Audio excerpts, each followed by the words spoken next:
वालेकुम।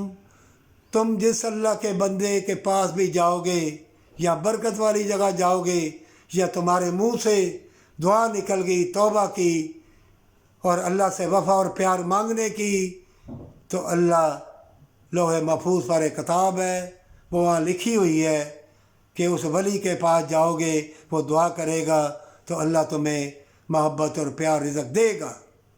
मोमिनो, तुम बेलबास हो रहे हो। जालिम लोग, हर मज़हब वाले सुन लो, सारी दुनिया के इंसानों सुन लो, ऐसी फितनों वाली चीज़ें और ऐसे फितने रंग बिरंगी लाइटों वाले और ऐसे मक्कारी यारी के जाल तुम पर फेंकेंगे, तड़प तड़प के मरोगे। और जो भी कोई मज़हब में है, सारी दुनिया के इंसानों के लिए ये मेरा पैगाम है, तुम्हारे अंदर उल्फत प्यार, जो बागों में फूलों में, जो औरत के साथ मिलने में तुम्हारा अहद प्यार था, अस्पताल भी बनाते थे, मदद भी करते थे, तुम सबको बेईमान करेंगे। हर मज़हब में नेकी है। दुनिया के फ़िरौन उठ खड़े हुए हैं, तुम्हें मिटाने के लिए तैयार हो जाओ, सजदा रेज़ हो जाओ।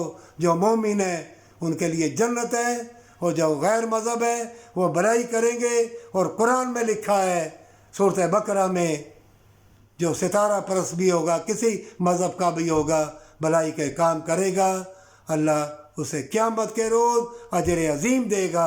ये तुम्हें धोखा फ़रेब देने वाले हर मज़हब में लोग आएंगे और आ चुके हैं। किसी वक्त भी तबाही बर्बादी आ सकती है, और ऐसी तबाही बर्बादी और मौतें आएंगी कि तुम्हें तौबा की तौफीक नहीं मिलेगी। तुम्हें दीवाना और पागल कर दिया जाएगा और नर्वस डाउन ब्रेक कर दिया जाएगा, और मैदे की बीमारियाँ 95% से भी ज़्यादा हो जाएंगी। इन करोड़ों अरबों की दुनिया में कोई खुशहाल रहेगा जो अल्लाह वाला है, जो नेक काम करता है, चाहे किसी मज़हब में भी हो, और जो सच्चा वादा करने वाले हैं वो कामयाब हैं। जन्नत और हमेशा का अजर उन्हीं के लिए है, पर सच्ची तौबा के साथ।